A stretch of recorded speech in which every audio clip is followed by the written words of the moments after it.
முதல் வாசகம்.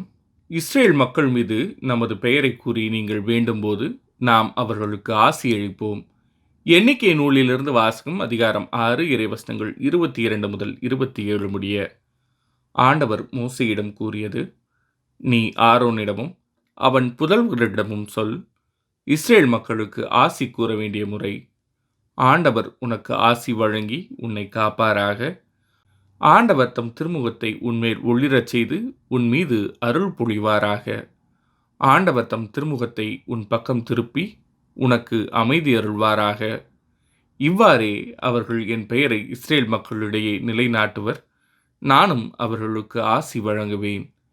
இது ஆண்டவரின் அருள்வாக்கு. இறைவா, உமக்கு நன்றி. பதிலுரை பாடல். கடவுளே, எம் மீது இறங்கி எமக்கு ஆசி வழங்குவீராக. கடவுளே, எம் மீது இறங்கி எமக்கு ஆசி வழங்குவீராக. உம் திருமுக ஒளியை எம்மீது வீசுவீராக.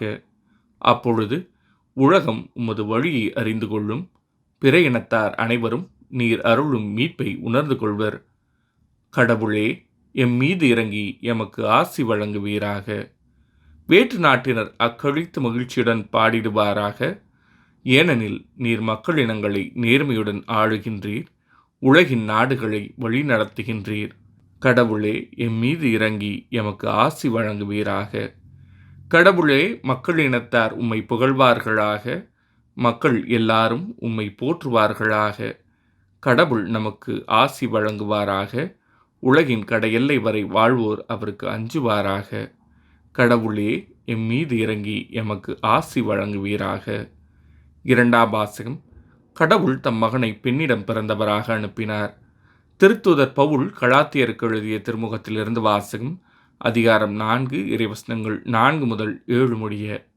சகோதரர் சகோதரிகளே, காலம் நிறைவேறிய போது திருச்சட்டத்திற்கு உட்பட்டிருந்த நம்மை மீட்டு தம் பிள்ளைகள் ஆக்குமாறு கடவுள் தம் மகனை பெண்ணிடம் பிறந்தவராகவும் திருச்சட்டத்திற்கு உட்பட்டவராகவும் அனுப்பினார்.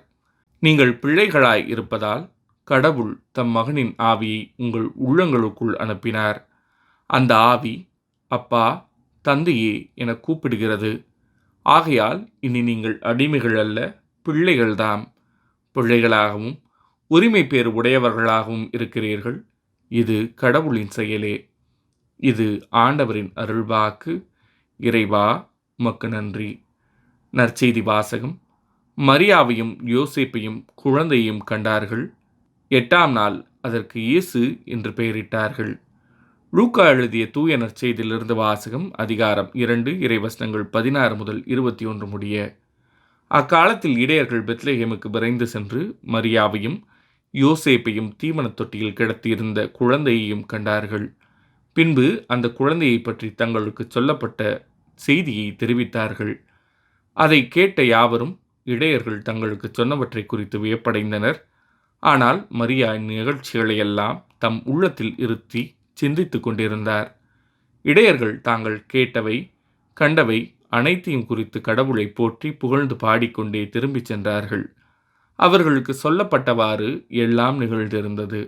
குழந்தைக்கு விருத்த சேதனம் செய்ய வேண்டிய 8ஆம் நாள் வந்தது. தாயின் வயிற்றில் உருவாகும் முன்பே வானதூதர் சொல்லியிருந்தவாறு அதற்கு இயேசு என்று பெயரிட்டார்கள். இது ஆண்டவரின் அருள்வாக்கு. கிறிஸ்துவே, உமக்கு புகழ்.